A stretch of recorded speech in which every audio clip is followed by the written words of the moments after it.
Hola, hoy voy a comenzar con un libro que se llama Abracadubra, de Raquel Silvetti y Lourdes Medina. Les propongo leerlo, comentarlo y sugerir algunas posibles vías de lectura recreativa en el aula. ¿Me esperan un poquito? Ya volvemos.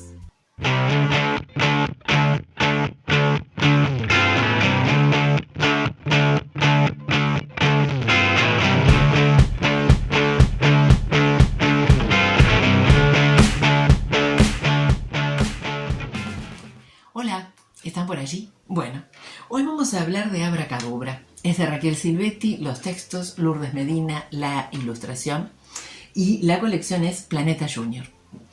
Raquel Silvetti es escritora, maestra preescolar, trabaja en la Biblioteca Nacional con el proyecto de resolver todo lo que es las visitas guiadas a la Biblioteca Nacional. Tiene también un canal en Instagram en donde narra cuentos a las 5 de la tarde todos los sábados. Y tiene varios títulos publicados, entre ellos El árbol mentiroso, Un amigo de chocolate y Este Abracadubra, entre otros títulos. Lourdes Medina, por su parte, nació en Argentina, está radicada aquí desde el 2014 y ha desarrollado diferentes trabajos de ilustración para la colección Camilo de Ignacio Martínez, los libros de Eduardo Silveira y también los libros de Raquel Silvetti. Realizó la tecnicatura en ilustración en la Escuela de Artes Visuales de Bahía Blanca. Y bueno, con estas dos creadoras se genera Abracadubra. Fijémonos que ya desde el comienzo podemos analizar y comentar con los chiquilines el título y la tapa. ¿Por qué? Porque Abracadubra tiene que ver con la magia, con una fórmula mágica en definitiva, porque me remite a abracadabra y porque la protagonista de esa tapa algo tendrá que ver con la historia, pero vamos a ver a qué nivel de historia corresponde la protagonista.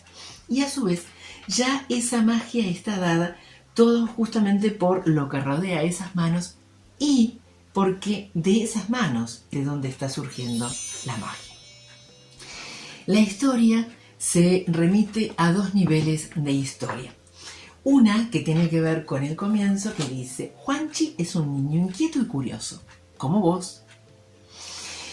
Un día al llegar de la escuela le comentó a su mamá: estuvimos leyendo un libro de magos y brujas. ¿A vos te parece que existen?, preguntó mientras hacía volar la mochila hacia el sillón. Ella sonrió y, mirándolo a los ojos, le respondió: ¡sí! ¿Y si no te cambias las medias seguido? ¡Te convierten en sapo! Y esto es importante ya destacarlo desde el comienzo. Primero porque el narrador de la primera frase convoca a la complicidad de los lectores. Presenta a Juanchi con dos particularidades: inquieto y curioso, como vos.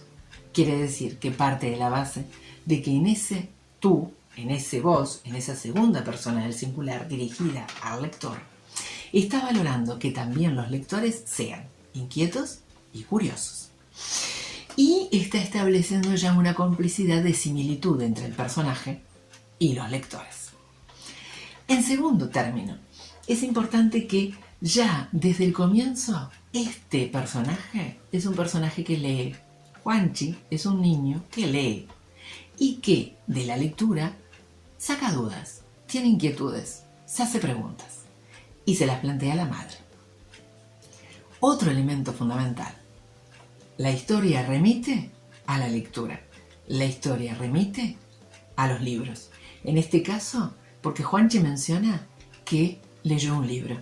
Luego veremos que la protagonista de la tapa del libro también lee libros y con ellos aumenta su saber. Vamos a ver en relación con qué es ese saber. A partir de allí también, esta fórmula que está acá, con la que se cierra la primera página, es fundamental porque va a remitir al final. Porque cuando ella, la mamá, le dice: sí, las brujas existen, la magia existe, y si no te cambias las medias seguido, las brujas te convierten en sapo.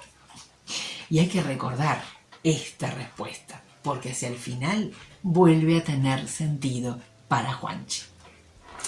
A partir de allí tenemos dos historias. Una en la que los protagonistas son Juanchi y su mamá. Y eso es bueno que quede claro para los estudiantes. Porque luego la mamá de Juanchi se convierte en una narradora oral. ¿Por qué? Porque le dice, te voy a contar una historia. Y comienza el relato de esa historia. Así que dentro de este libro hay dos historias que se comunican entre sí. La historia de Juanchi y su mamá, al regresar Juanchi de la escuela, y una historia que le cuenta su mamá, que tiene que ver con si existen o no las brujas. A partir de allí comienza la historia de Dorotea, una niña maga, una niña bruja. Así que esa es la segunda historia. De la primera a la segunda están conectadas. ¿Por qué? Porque entre otras cosas se vuelve a la primera historia cuando se hace referencia acerca de las caras de asombro o de sorpresa o de misterio del propio Juanchi mientras escucha la narración de su mamá. En este caso, de esta historia que le cuenta su mamá, la protagonista es Dorotea. Y esta es una de las ilustraciones y de las páginas que hay que destacar de este libro. ¿Por qué? Porque la mamá nos cuenta que una noche de verano la vio a Dorotea dibujando un círculo en el aire. Y mientras el viento se quedaba callado, comenzó a aparecer en el lugar polvo de estrellas de todos los colores. ¿Por qué es importante esta página? Porque si comparamos y vinculamos la imagen con el texto, resulta que nosotros estamos dentro de la habitación en la que estuvo la mamá de Juanchi cuando descubrió por primera vez a Dorotea. Está mirando hacia afuera y en el afuera está Dorotea, por eso está dándole la espalda. Nosotros estamos en el lugar de esa mamá que descubrió por primera vez a Dorotea. Ahora, es importante centrarnos también en el otro aspecto. Mientras el viento se quedaba callado. El viento, como parte de la naturaleza, es cómplice de la magia. Ejerce la voluntad de quedarse callado. ¿Y cómo lo logra desde el punto de vista lingüístico la autora? Lo logra personificando al viento, otorgándole la voluntad de hacer silencio. ¿Para qué? Para dar lugar a la magia.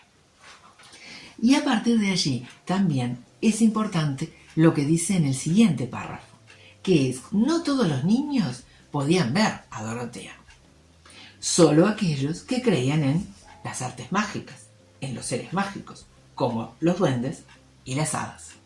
Es decir, que solo aquel que cree en la magia verá la magia. ¿Sí? Hay que creer para que eso ocurra. Uno de los elementos fundamentales también de la historia. A partir de allí, veamos que la historia de Dorotea es la historia de una niña maga, de una niña bruja. Y es bueno que sea una niña. Y a partir de allí podemos ir justamente al origen etimológico de la palabra.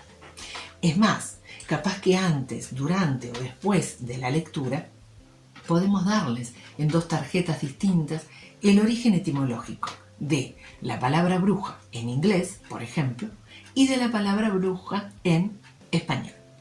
¿Por qué? Porque resulta que en inglés la palabra bruja, witch, tiene una connotación muy hermosa y significa mujer sabia. Se cree que las mujeres en el pasado, en la cultura celta, eran muy respetadas. ¿Por qué? Porque estas mujeres tenían un profundo conocimiento de la naturaleza. Entonces, se acercaban a la naturaleza, a los árboles, a las plantas, a los animales, y de esas plantas, de esos árboles, creaban pócimas, ritos, oraciones, para brindarle la canalización de la energía al resto de los seres vivos. Eran mujeres sabias porque eran mujeres sanadoras, es decir, ayudaban precisamente a los otros seres. De ahí precisamente que el conocimiento sobre árboles y plantas lo trasladaba a la comunidad, al resto de la comunidad.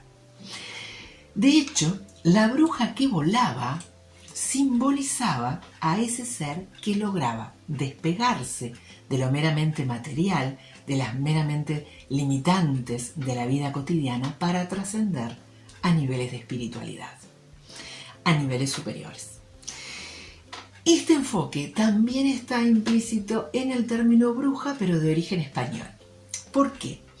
Porque se dice que en la etimología inicial, bruja tenía X en lugar de J. Entonces, sería bruixa en catalán. Y el primer documento en el que aparece el término bruja data del siglo XI. Y allí, la mayoría de los eruditos tienden a pensar que puede tener un origen ibérico o celta. Por otro lado, hay expertos que consideran que del latín vulgar viene la palabra voluxa, con X, que significa que vuela.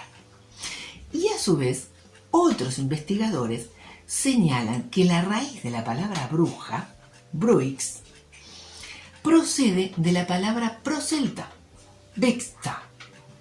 ¿Pueden creer que esa palabra significa hechizo? Fíjense todo lo que nos brinda la etimología, el origen de la palabra, para dar cuenta de ponerlo en diálogo con la historia. Y de que los propios niños y niñas lectores vayan viendo a qué concepción de bruja está respondiendo Dorotea. ¿Por qué? Porque el accionar de Dorotea es acorde con esa etimología.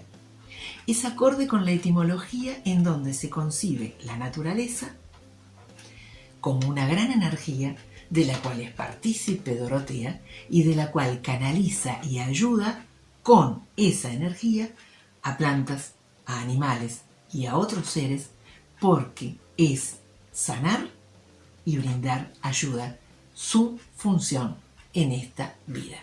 A tal punto que a pesar del cansancio continúa ayudando, y a tal punto que a pesar del cansancio sigue ayudando hasta olvidarse de su cumpleaños. Y ese es uno de los elementos cruciales de la historia.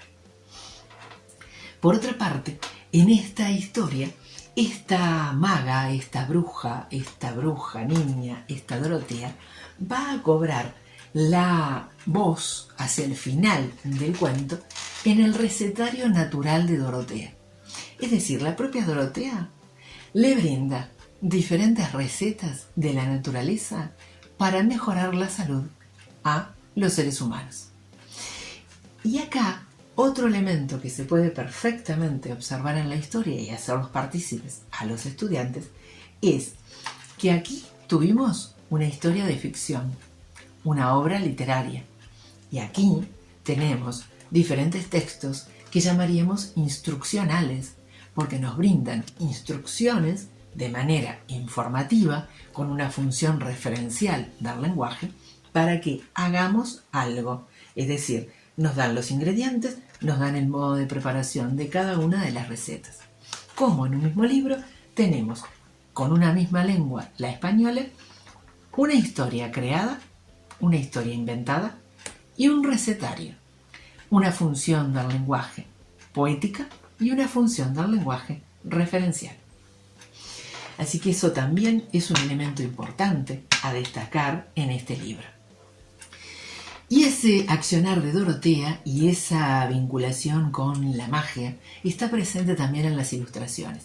Todas las ilustraciones que lleva adelante Lourdes Medina son sumamente luminosas, ya desde la tapa, ya desde ese dorado y desde ese azul que por momentos en la vestimenta, en el atuendo y en el sombrero de Dorotea, por momentos son azules y por momentos se vuelven casi violáceos.